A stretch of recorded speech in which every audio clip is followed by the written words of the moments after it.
At this time, I have the honor to present to you the moral leader of our nation.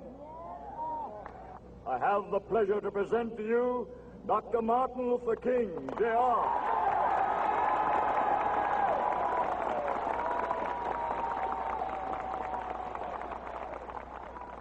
I am happy to join with you today in what will go down in history as the greatest demonstration for freedom in the history of our nation.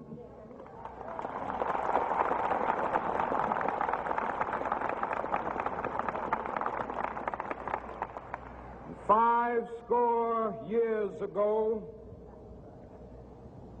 a great American in whose symbolic shadow we stand today signed the Emancipation Proclamation. This momentous decree came as a great beacon light of hope to millions of Negro slaves who had been seared in the flames of withering injustice. It came as a joyous daybreak to end the long night of their captivity. But 100 years later, the Negro still is not free. 100 years later, the life of the Negro is still sadly crippled by the manacles of segregation and the chains of discrimination. 100 years later, the Negro lives on a lonely island of poverty in the midst of a vast ocean of material prosperity. 100 years later, the Negro is still languished in the corners of American society and finds himself in exile in his own land. And so we've come here today to dramatize a shameful condition. In a sense, we've come to our nation's capital to cash a check.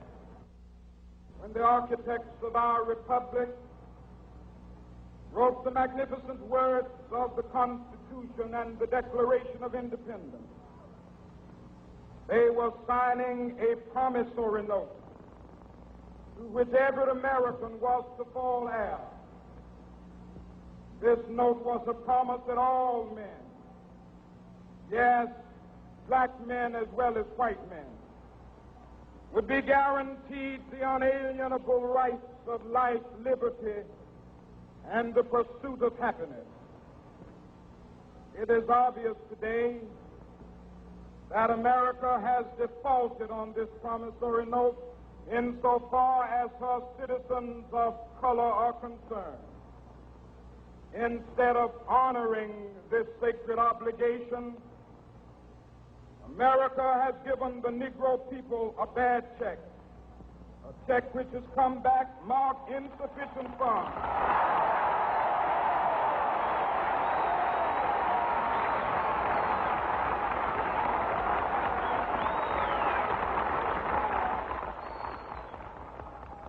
But we refuse to believe that the Bank of Justice is bankrupt.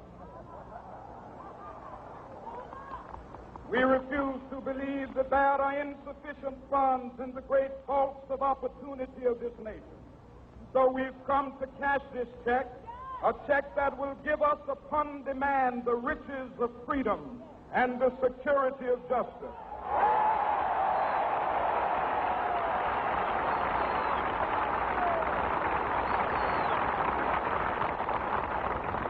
We have also come to this hallowed spot to remind America of the fierce urgency of now. This is no time to engage in the luxury of cooling off or to take the tranquilizing drug of gradualism.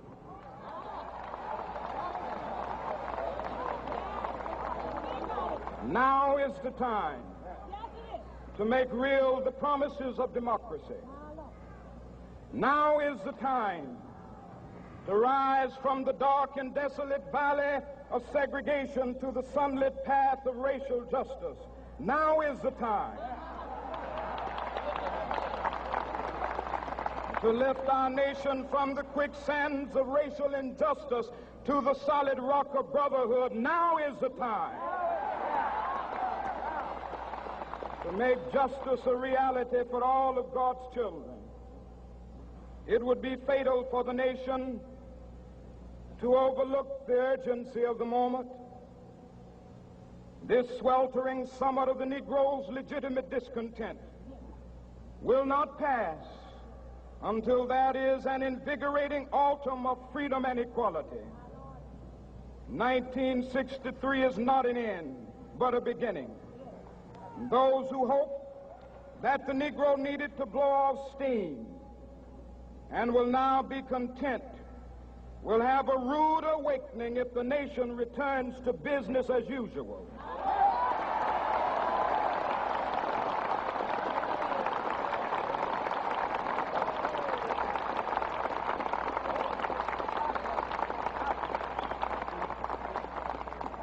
There will be neither rest nor tranquility in America until the Negro is granted his citizenship rights. The whirlwinds of revolt will continue to shake the foundations of our nation until the bright day of justice emerges. But that is something that I must say to my people who stand on the warm threshold which leads into the palace of justice. In the process of gaining our rightful place, we must not be guilty of wrongful deeds. Let us not seek to satisfy our thirst for freedom by drinking from the cup of bitterness and hatred.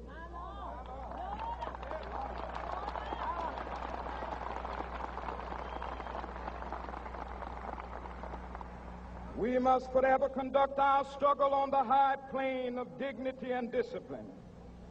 We must not allow our creative protests to degenerate into physical violence. Again and again, we must rise to the majestic heights of meeting physical force with soul force. The marvelous new militancy which has engulfed the Negro community must not lead us to a distrust of all white people. For many of our white brothers, as evidenced by their presence here today, have come to realize that their destiny is tied up with our destiny.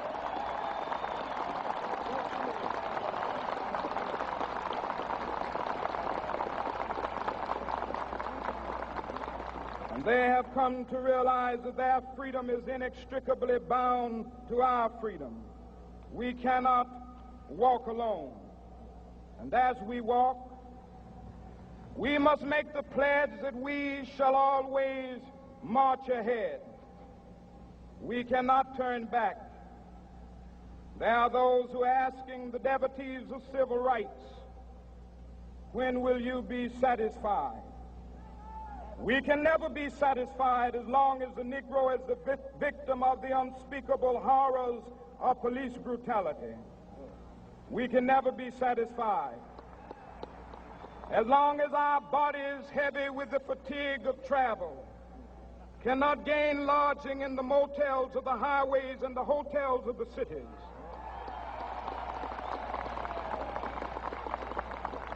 We cannot be satisfied as long as the Negro's basic mobility is from a smaller ghetto to a larger one. We can never be satisfied as long as our children are stripped of their selfhood and robbed of their dignity by signs stating for whites only.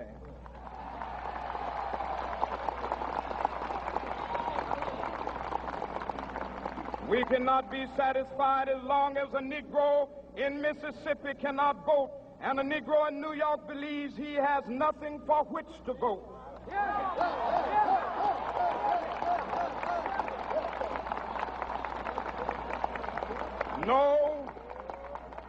No, we are not satisfied, and we will not be satisfied until justice rolls down like waters and righteousness like a mighty stream.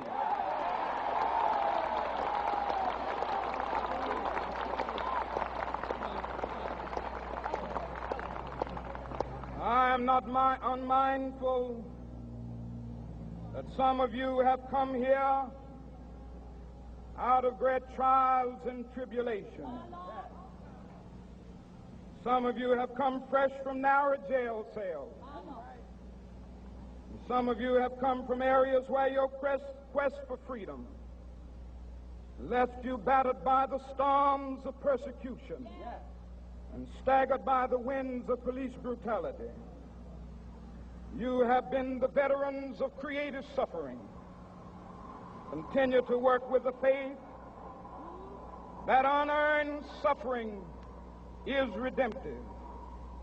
Go back to Mississippi. Go back to Alabama. Go back to South Carolina. Go back to Georgia. Go back to Louisiana. Go back to the slums and ghettos of our northern cities. Knowing that somehow this situation can and will be changed. Let us not wallow in the valley of despair. I say to you today, my friend,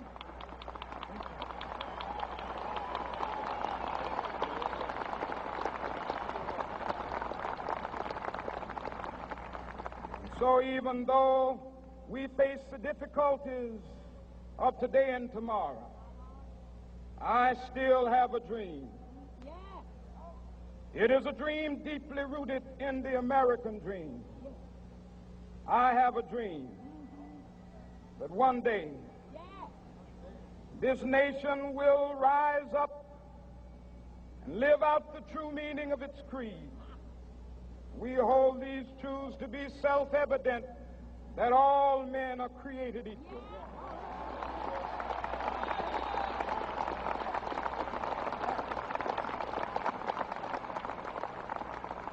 I have a dream that one day on the red hills of Georgia, the sons of former slaves and the sons of former slave owners will be able to sit down together at the table of brotherhood.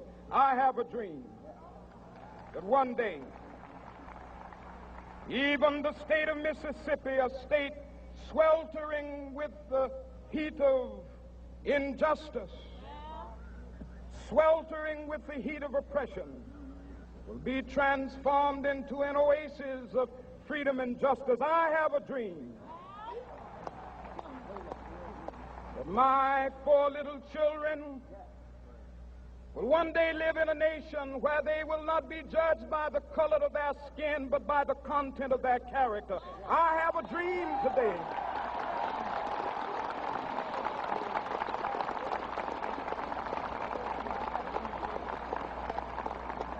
I have a dream that one day down in Alabama, with its vicious racists, with its governor having his lips dripping with the words of interposition and nullification, one day right there in Alabama, little black boys and black girls will be able to join hands with little white boys and white girls as sisters and brothers. I have a dream today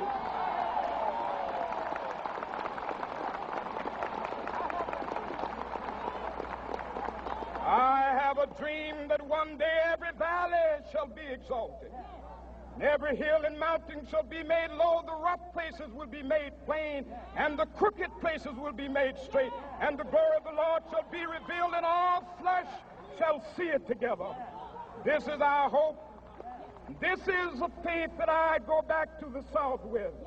With this faith, we will be able to hew out of the mountain of despair a stone of hope. With this faith, we will be able to transform the jangling discords of our nation into a beautiful symphony of brotherhood.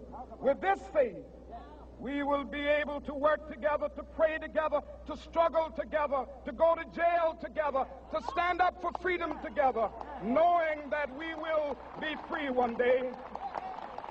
And this will be the day. This will be the day when all of God's children will be able to sing with new meaning, my country, tears of thee. Sweet land of liberty, of thee I sing.